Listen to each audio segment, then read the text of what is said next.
Red zone with Sajid اسحاق۔ جی السلام علیکم ناظرین، ریڈ زون کے ساتھ آپ کا ہوسٹ ساجد اسحاق آپ کے سامنے حاضر ہے۔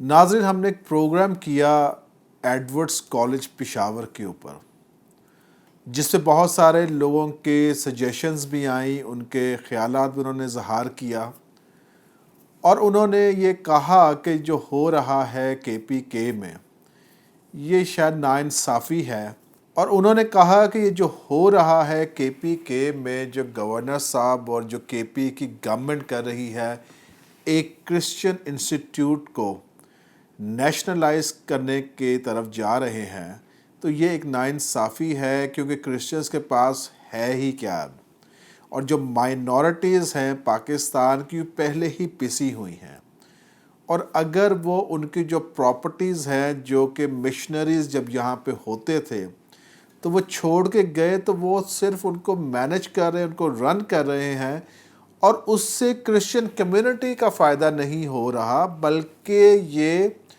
میجورٹی کمیونٹی اور جتنے بھی یہاں پہ شہری بستے ہیں ان کا فائدہ ہو رہا ہے۔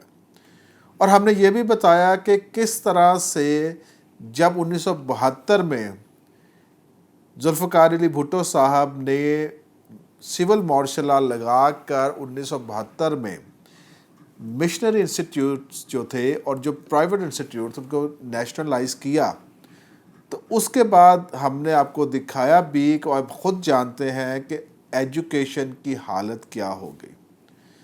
آج بھی ہم دیکھتے ہیں کہ جو گورنمنٹ سکول سے پڑھے ہیں، کالجز سے پڑھے ہیں، شاید وہ اس طرح سے کمپیٹ نہیں کر پاتے جو کہ ابھی بھی جو مشنری آپریٹڈ یا مینجڈ انسٹیٹیوشنز ہیں ان کے بچے یا نوجوان کرتے ہیں۔ ناظرین، ہم نے کوشش کی کہ ہم اور تحقیق کر سکیں، جو کہ ہم سب کا ایک طریقہ ہے۔ ہم چاہتے تھے کہ ہم جان سکیں کہ کیا ہو رہا ہے۔ اس سلسلہ میں ہم نے مناسب سمجھا کہ وہاں کے بشپ ہیمفری پیٹرز جو ہیں، جو کہ ماڈریٹر بھی ہیں چرچ آف پاکستان کے، اور آرٹ ڈائسس کو وہ نمائندگی کر رہے ہیں ایز اے ماڈریٹر، ان سے ان کا بیان لے سکیں کہ وہ اس سارے واقعہ کے حوالہ سے کیا کہتے ہیں۔ اور اس کے ساتھ ہی ہم نے ایڈورڈز کالج جا کر ان کے جو پرنسپل صاحب ہیں، بریگیڈیئر ریٹائرڈ ڈاکٹر نیّر فردوس صاحب، ان سے بھی ہم نے بات کی تاکہ ان کا موقف لے سکیں کہ وہ کیا کہہ رہے ہیں۔ اور اس کے بعد ہم نے بات کی سینیٹر بریگیڈیئر ریٹائرڈ جان کینتھ ولیم صاحب سے، جو کہ پی ٹی آئی کے سینیٹر ہیں۔ اور اس کے ساتھ ہی ہم نے یو کے سے لیا اپنے فون کال پر ان کو جیمز شیرا صاحب کو، جو کہ پہلے ایشین ہیں جو کہ برطانیہ میں رگبی کے میئر تعینات ہوئے، اور اس کے ساتھ ساتھ وہ لیبر جو پارٹی ہے ان کے سینئر رہنماؤں میں سے بھی ہیں۔ تو ناظرین، ہم آج کا پروگرام شروع کریں گے، اس سے پہلے ہم آپ کو بتانا چاہتے ہیں کہ ابھی جو ہائی کورٹ کا ڈیسیجن آیا ایڈورڈز کالج کے حوالہ سے، تو انہوں نے وہ جو سٹے کی ایک ریٹ پٹیشن دائر کی گئی تھی بشپ ہیمفری پیٹر صاحب کی طرف سے، اس کو سیٹ اسائڈ کر دیا، اور وہ انہوں نے ان کی جو پٹیشن تھی اس کو خارج کر دیا۔ اب یہ لیگل طریقہ ہے، کورٹ کے ڈیسیجنز ہیں، ہم اس پہ بات نہیں کریں گے، مگر ہم ضرور چاہیں گے کہ وہ جو پارٹی ہے جو کرسچن انسٹیٹیوشن کو رن کر رہے ہیں ان کا موقف کیا ہے، تاکہ آپ جان سکیں۔ اور ہم نے بات کی جب بشپ صاحب سے، انہوں نے کہا کہ ہم اب سپریم کورٹ میں اپیل لے کر جائیں گے، کیونکہ بہت سارے لیگل چیزیں انہوں نے بھی بتائی، اور ہم آنریبل ہائی کورٹ کے ڈیسیجن کو بھی احترام کرتے ہیں، اور اگر یہ رائٹ ہے ایک پٹیشنر کا کہ وہ سپریم کورٹ میں، ایپیکس کورٹ میں جا کر اس چیز کو ریویو اپلیکیشن دے سکتے ہیں، پٹیشن ڈال سکتے ہیں، اور اس کو دیکھ سکتے ہیں کہ اس کو ڈیسیجن کو ریویو کیا جائے۔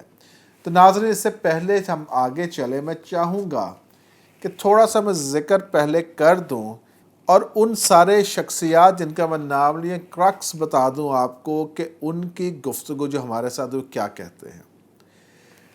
پہلی بات تو یہ ہے ناظرین کہ یہاں پر ہم دیکھ رہے ہیں کہ ایک بات جو گورنمنٹ اسٹیبلش کر رہی ہے یا اس نے کی ہے وہ یہ کی کہ 1972 میں جب سول مارشل لا لگایا گیا، سارے پاکستان میں جو پرائیویٹ انسٹیٹیوٹس تھے ان کو نیشنلائز کر دیا گیا، اور یہاں تک بات نہیں رہتی، وہ کہتے ہیں انسٹیٹیوٹ بھی نیشنلائز ہو گئے، اور اس کے ساتھ ساتھ مطلب جب ہم دیکھتے ہیں تو مینجمنٹ اور بلڈنگ اور لینڈ آتا ہے ناظرین۔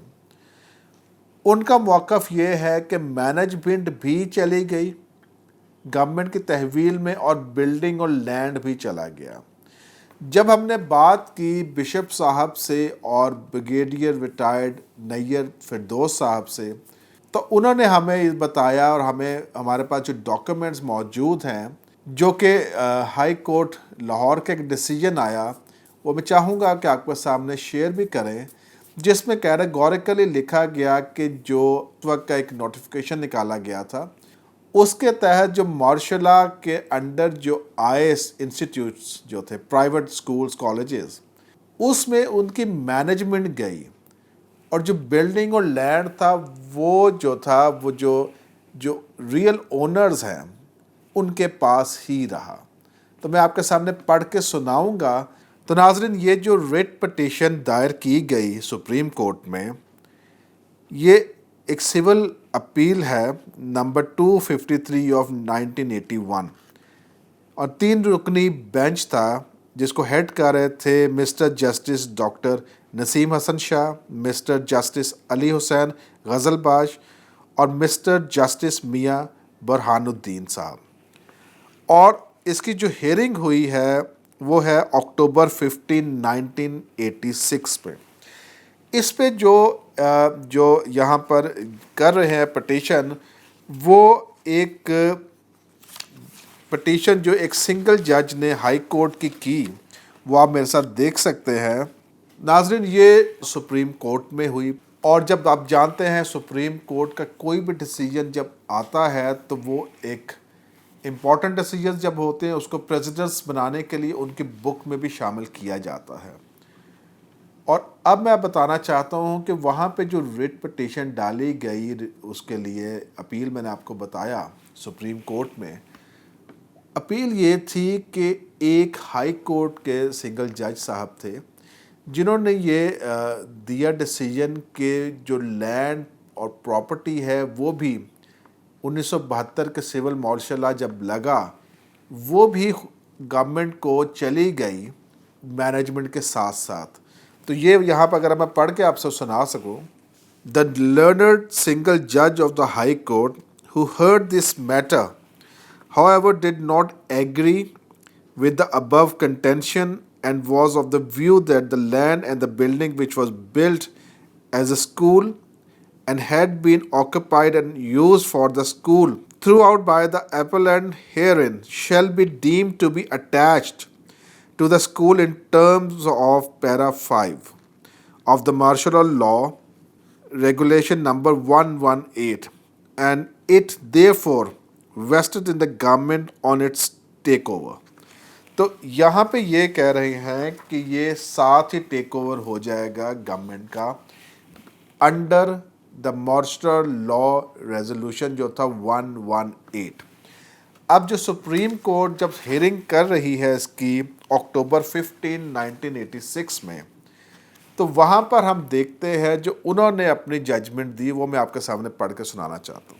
We are therefore of the opinion that merely because the privately managed schools along with their assets were to vest in the government under the terms of para 5 of martial law regulation number 118, it did not imply that government had become the owner in relation to the buildings wherein schools or colleges were being run, the intention of martial law regulation number 118 manifestly was only to take over the management of the institutions and not to confiscate the property in which the privately managed school was being run.